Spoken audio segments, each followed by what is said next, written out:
Si tu sais pas comment t'échauffer efficacement quand tu fais une séance de sport tout seul, tu peux suivre cette vidéo directement. Je vais te montrer quelques astuces, je vais te montrer un processus complet d'échauffement de la tête aux pieds.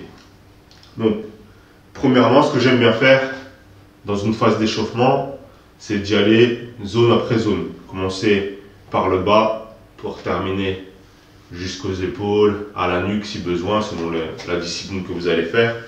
Mais j'aime bien fonctionner par zone, comme ça, et y aller progressivement avant de rentrer dans le dur. Donc, un exercice que j'aime bien faire pour rentrer dans l'activité, pour travailler en même temps mon équilibre, c'est tout simplement de venir en équilibre sur un pied. Je décolle le genou, je reste en équilibre.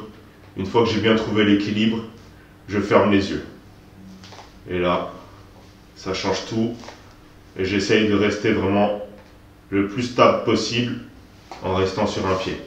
Hop, un pied après l'autre. Je trouve mon point d'équilibre sur un pied. Dès que je suis bien en équilibre, je ferme les yeux et j'essaye de garder l'équilibre. Savoir que l'équilibre, il se conditionne avec plusieurs éléments. L'oreille interne, mais aussi la vision. Donc c'est pour ça que quand on ferme les yeux, on perd un de nos repères essentiels pour maintenir un bon équilibre. Et c'est bien dans une phase d'échauffement, pour pouvoir venir travailler, solliciter plein de petits muscles qui permettent à la cheville, au genou d'être bien maintenus. Avant de commencer à faire des mouvements, de sauter, de bouger, etc., c'est toujours important d'avoir les bases qui sont bien échauffées. Sinon ça peut pourrir tout votre entraînement derrière. Donc là on recommence une deuxième fois, je viens en équilibre, je ferme les yeux et j'essaye de tenir comme ça, avec les yeux fermés. Là vous pouvez essayer. La prochaine fois que vous allez faire une séance de sport, ou chez vous, quand vous voulez, vous pouvez essayer cet exercice, tout simple. Je me mets sur un pied, je trouve l'équilibre et je ferme les yeux. Et j'essaye de garder l'équilibre avec les yeux fermés. Alors on voit que c'est toujours plus compliqué avec les yeux fermés.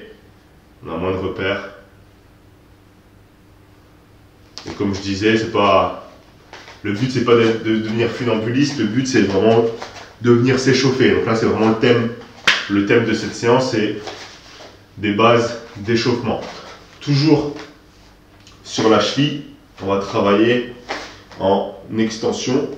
Donc on va monter un petit peu plus sur le mollet, continuer le travail sur la cheville. J'essaye de rester sur un pied et de partir en extension sur la pointe des pieds. Comme ça, on fait ça une dizaine de fois. Je reste bien en équilibre sur mon pied, je monte, je descends, je monte, je descends. Et j'essaie de bien contrôler le mouvement, de bien trouver l'équilibre et de monter sur la pointe de pied. Donc là, on commence à activer le jambier. Donc c'est le muscle qui est là le long du tibia.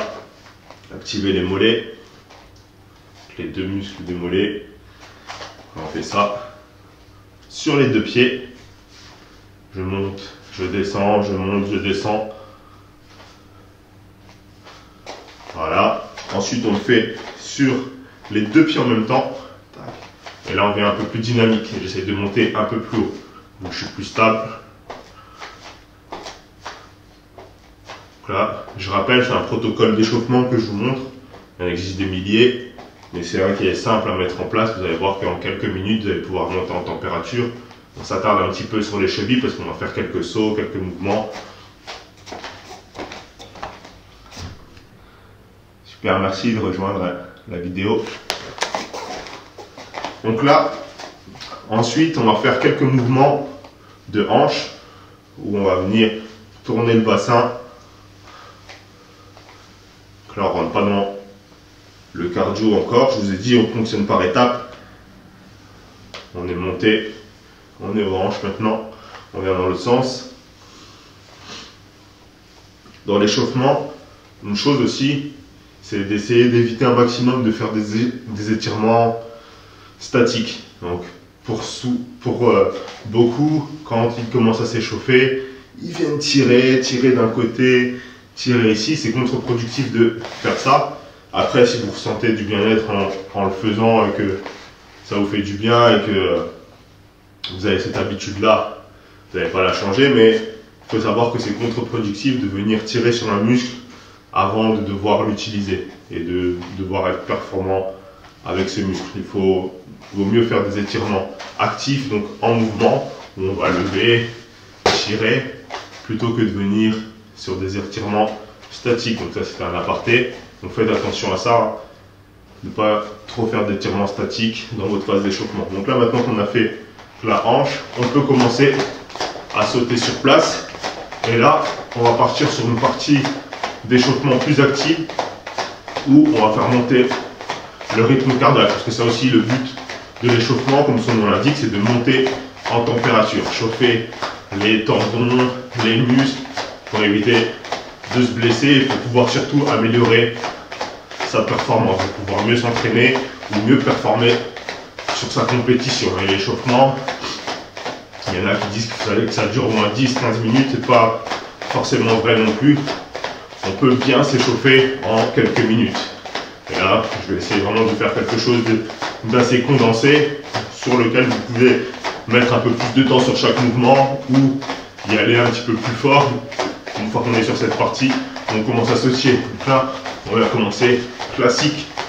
On tourne les bras. Donc quand on tourne les bras, on essaye de bien garder les bras tendus, de bien aller chercher loin vers l'arrière, sans pencher le buste, et de bien aller au-dessus de la tête, de garder les coudes proches de soi. Il ne faut pas que les coudes ils soient là. Au moment où je tourne, il faut que je garde les coudes près de moi. Hop. Là, je tourne et j'essaie de garder les coudes, les deux coudes le plus proche possible de moi et de bien venir chercher en haut. Ok. Vers l'avant, enfin vers le haut ou vers le bas. Je tourne dans un sens, ensuite je tourne dans l'autre.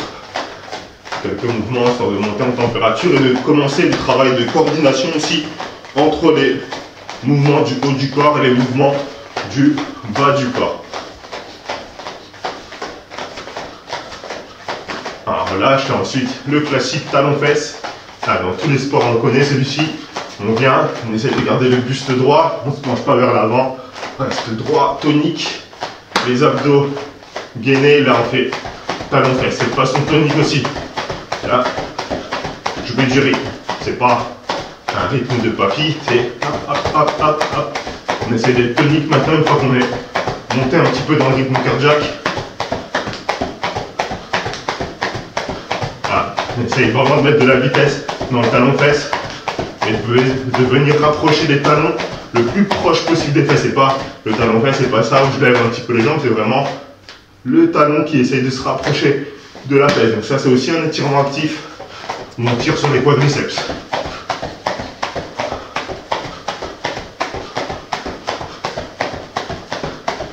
Voilà. On continue à se tirer. Et un pied après l'autre. 1, 2, 1, 2. Je sautille tranquillement en étant relâché pour continuer à maintenir un rythme cardiaque assez élevé. Et là on vient faire lever de genou. Donc là lever de genou de cette façon en courant. J'essaye de ramener le genou à chaque fois au niveau de la hanche. C'est parti.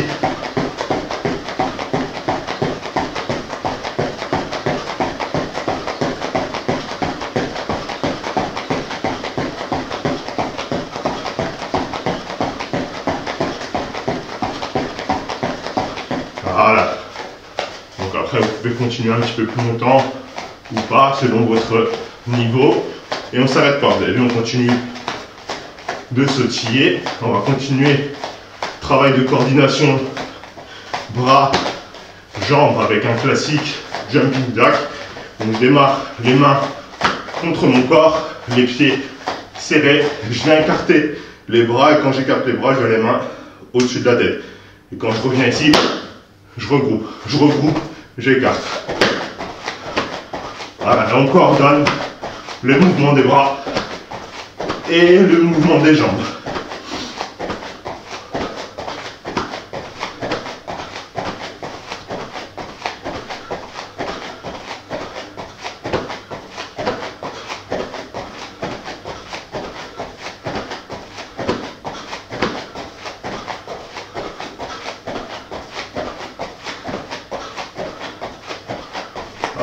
Super. On ne s'arrête pas, on sautille toujours. Et là, ce qu'on va faire maintenant, c'est des mouvements où on va monter, descendre.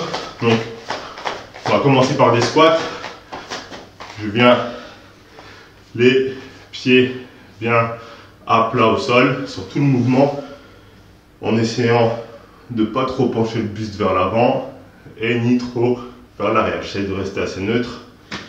Je contracte les abdos pour éviter d'avoir le dos qui creuse sur la fin du mouvement. Et là, j'imagine que je viens me mettre assis. J'ai un siège derrière moi. Ma tête reste haute. Je ne viens pas la tête ici. Et je descends là, j'essaie de garder la tête assez droite. Naturellement, le buste il va se pencher légèrement vers l'avant. Mais il ne faut pas exagérer le mouvement. Il ne faut pas venir trop vers l'avant. Ok? Là, on y va tranquillement. On essaie de descendre les fesses au niveau des genoux à peu près.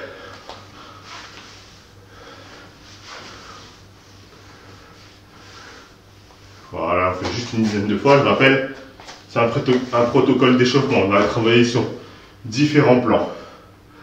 Plan en haut, en bas. On a monté des mollets aux épaules.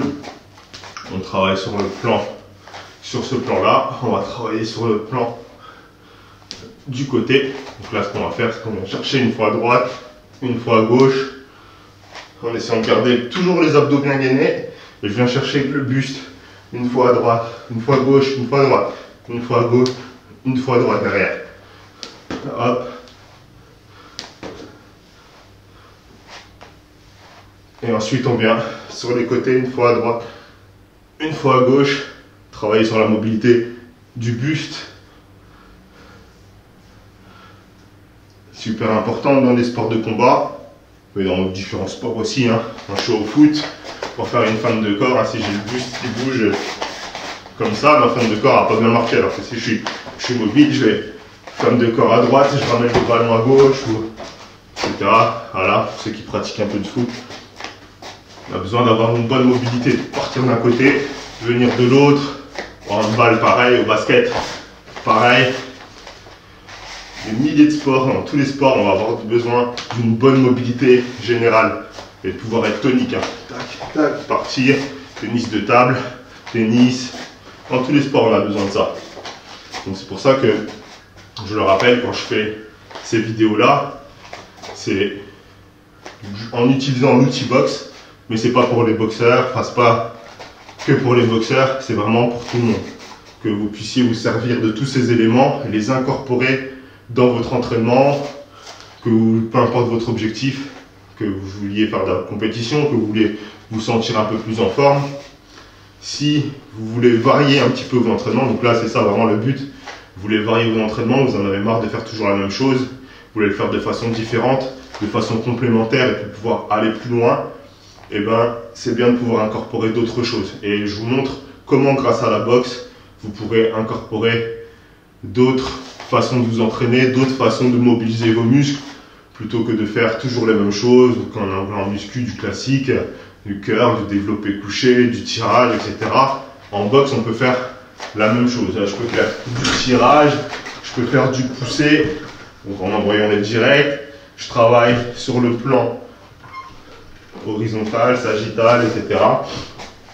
Donc là, on peut faire différentes choses. Donc voilà un petit peu, sur cette séance, je voulais vous montrer comment rentrer dans une discipline, comment vous chauffer et surtout que vous compreniez pourquoi on fait telle ou telle chose, pourquoi on s'échauffe de telle ou telle manière et comment vous allez pouvoir incorporer des exercices. Donc, pour les rappels, des exercices importants, un peu d'exercice de mobilisation des activités. Donc, c'est pas de la mobilité, on va essayer d'aller chercher, de tirer, c'est pas du stretching ou autre, c'est la mobilisation pour que vous donniez l'information à votre corps qui va devoir bouger sur tel ou tel plan, faire tel ou tel mouvement, activer, relancer le flux sanguin dans certaines zones où il s'était un petit peu endormi, monter le rythme cardiaque pour pouvoir accélérer et rentrer tout de suite dans la discipline et pouvoir aussi avoir l'esprit plus clair parce qu'on va être plus chaud,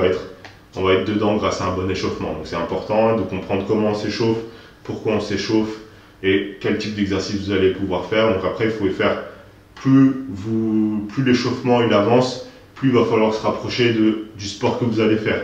Donc en boxe, moi ce que j'aime bien faire à la fin de l'échauffement, c'est faire un shadow boxing, au moins un round de shadow boxing pour dire à mon corps, voilà, aujourd'hui on va boxer.